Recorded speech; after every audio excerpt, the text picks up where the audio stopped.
Olá, está começando o Em Pauta. No dia 31 de março, a Comissão de Constituição e Justiça e de Cidadania aprovou, por 42 votos a 17, a admissibilidade da PEC 171/93, que reduz a maioridade penal de 18 para 16 anos. E para debater o assunto, estão conosco a professora Denise Quaresma, professora do curso de Psicologia, e o professor Daniel Kessler de Oliveira, professor do curso de Direito. Muito obrigado, professores, por terem vindo ao nosso programa. Antes de fazer uma pergunta, eu quero colocar alguns dados que eu acho bastante relevantes, né? A Carta Capital, em 2013, fez uma pesquisa junto com o Vox Populi, em que indicou que 89% da população é favorável à redução da maioridade penal.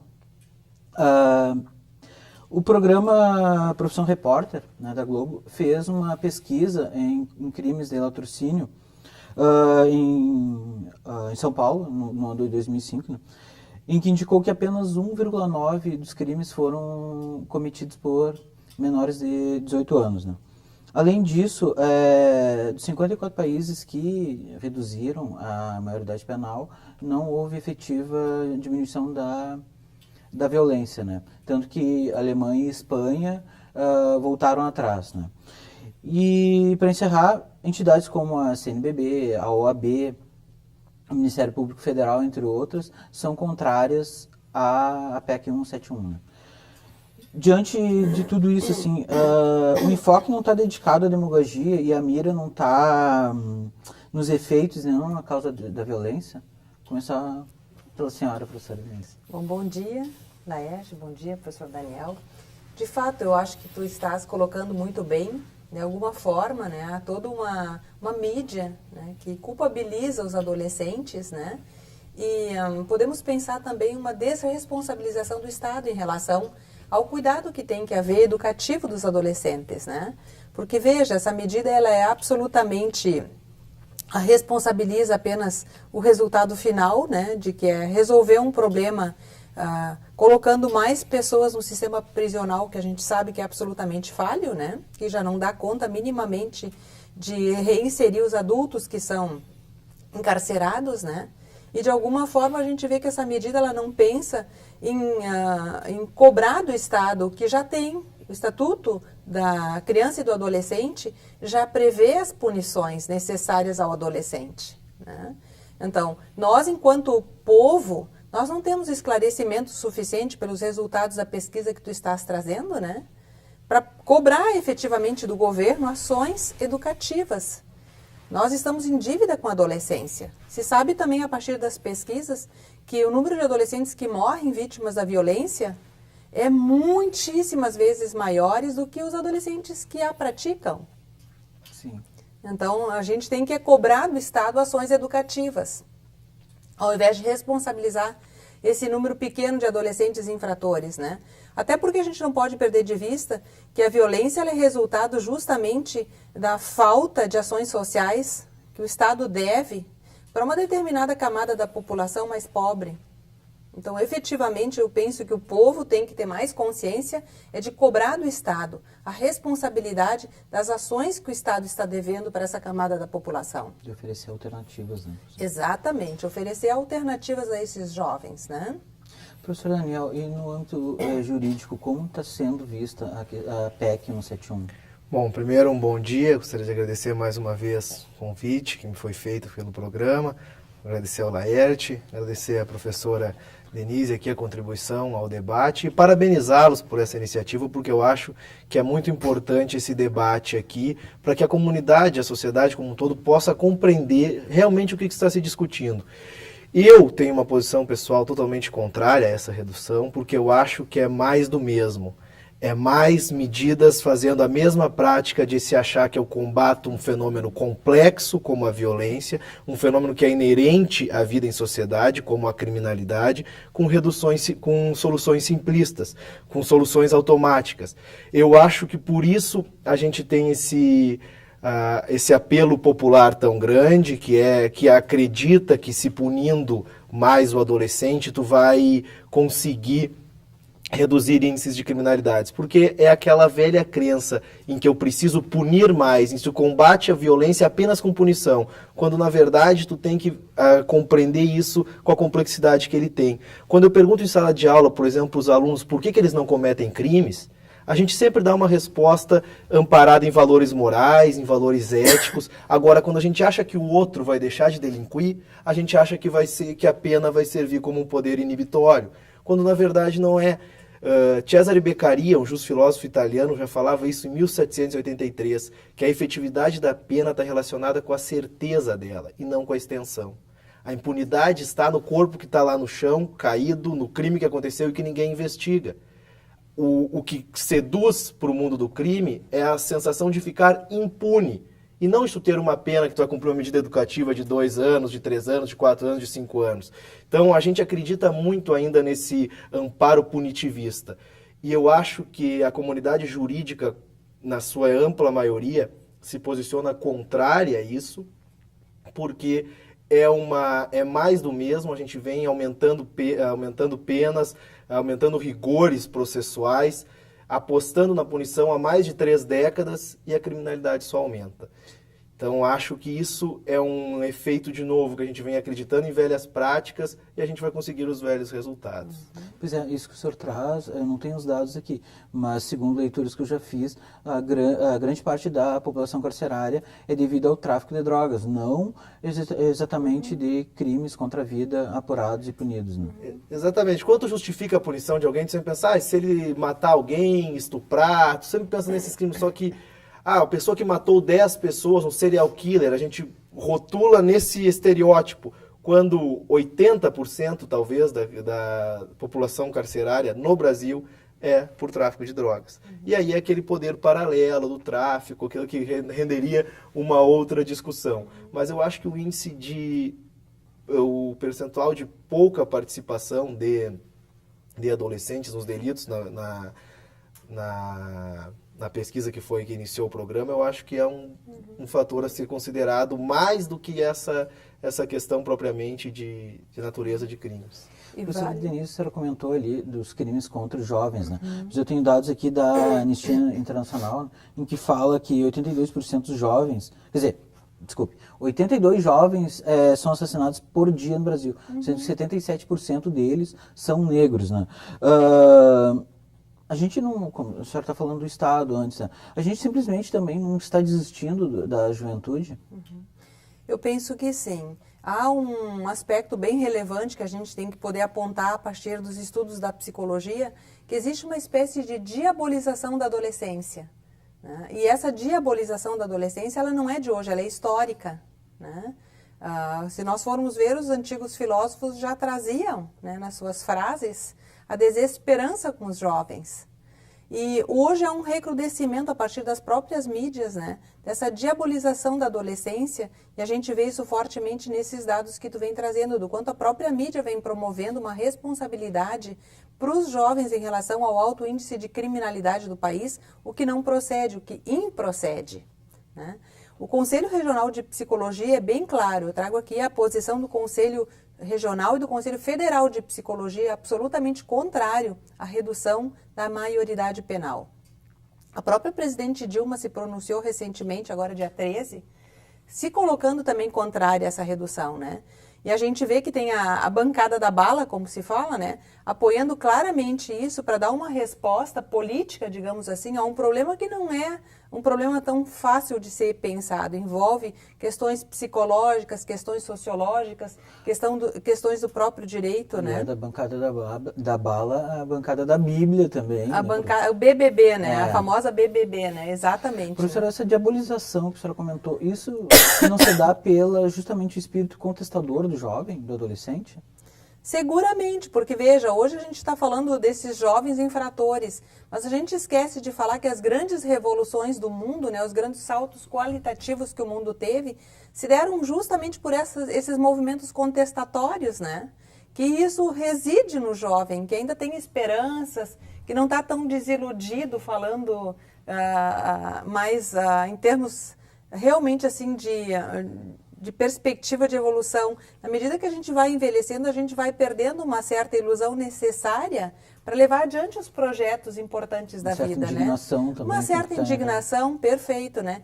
E o que a gente o que eu quero deixar bem claro aqui é o quanto a gente tem que perceber que a gente precisa apostar educativamente nos jovens.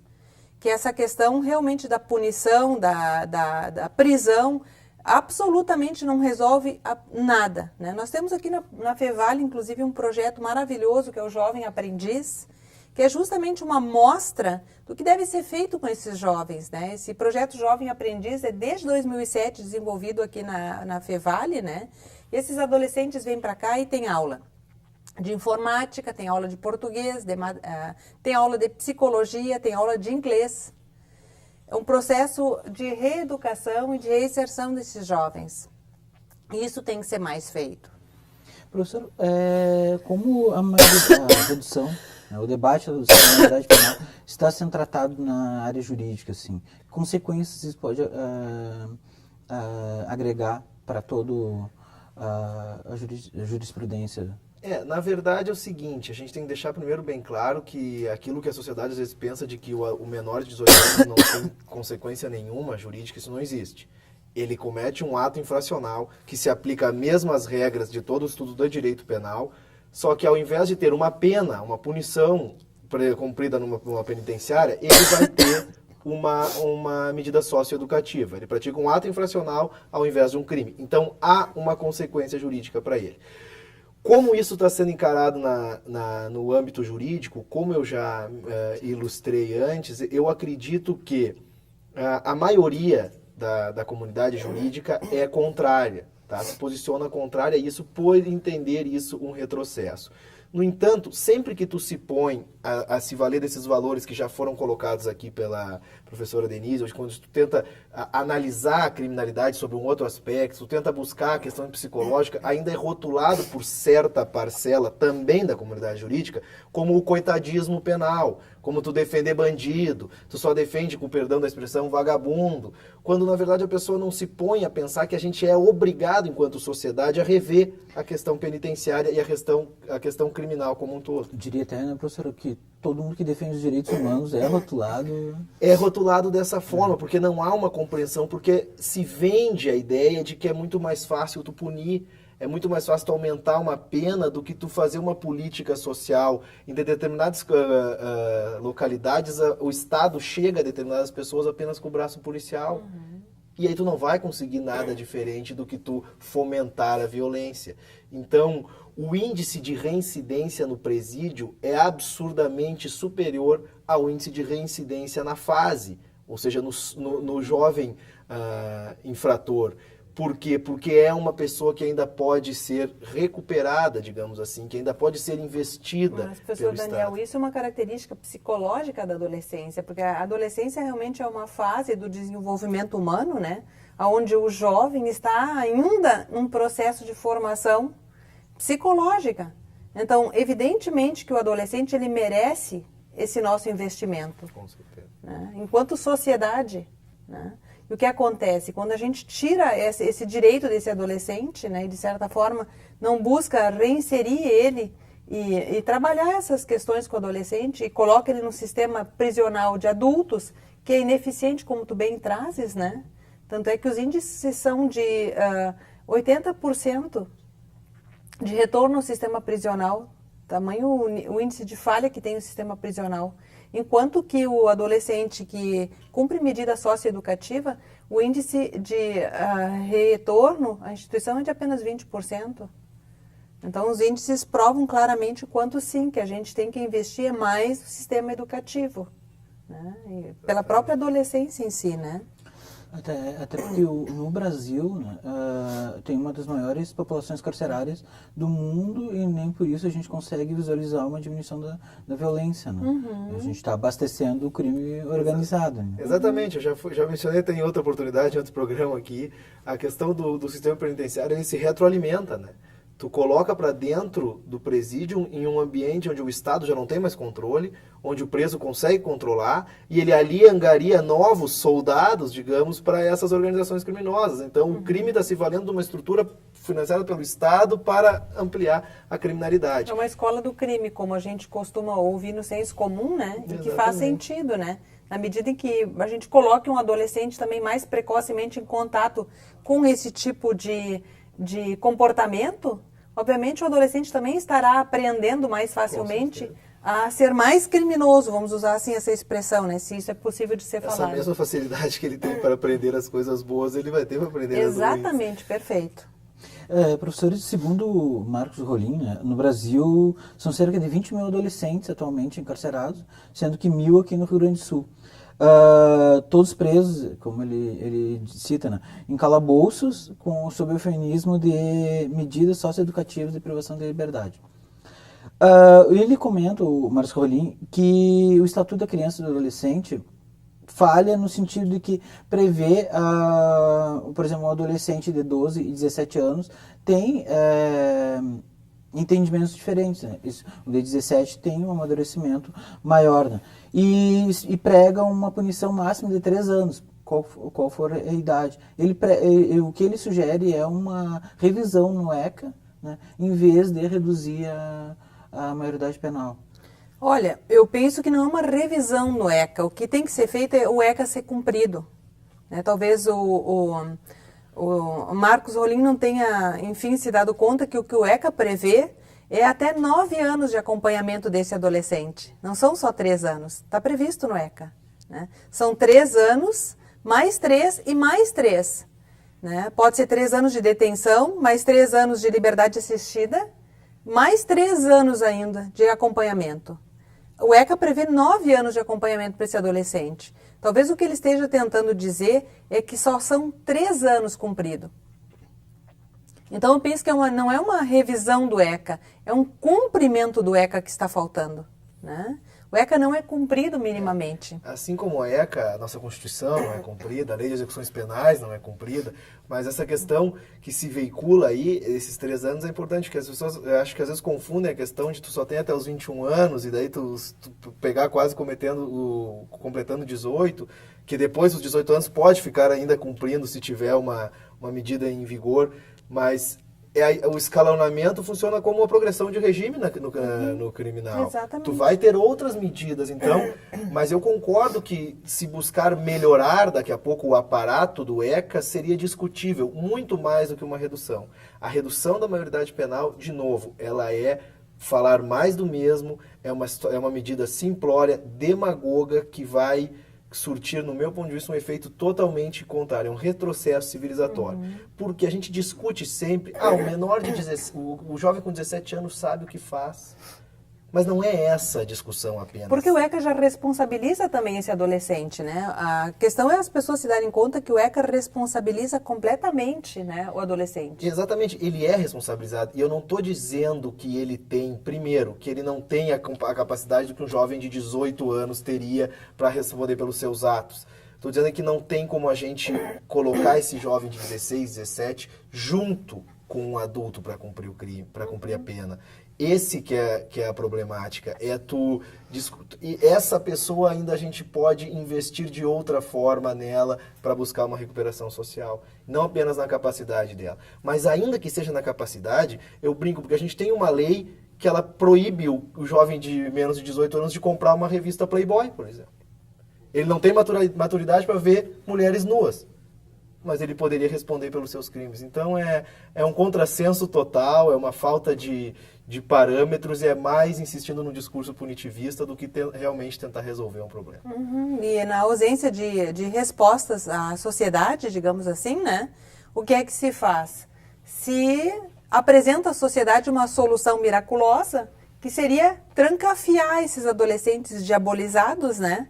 Ao invés de, pelo contrário, dar a esses adolescentes o que o Estado deve a esses adolescentes. Se dá uma resposta para a sociedade, mas se ignora as consequências. Exatamente. Professores, eu gostaria de saber de vocês sobre a atuação da mídia, mas isso eu peço para vocês nos responderem após o nosso intervalo. O Em Pauta já volta já já.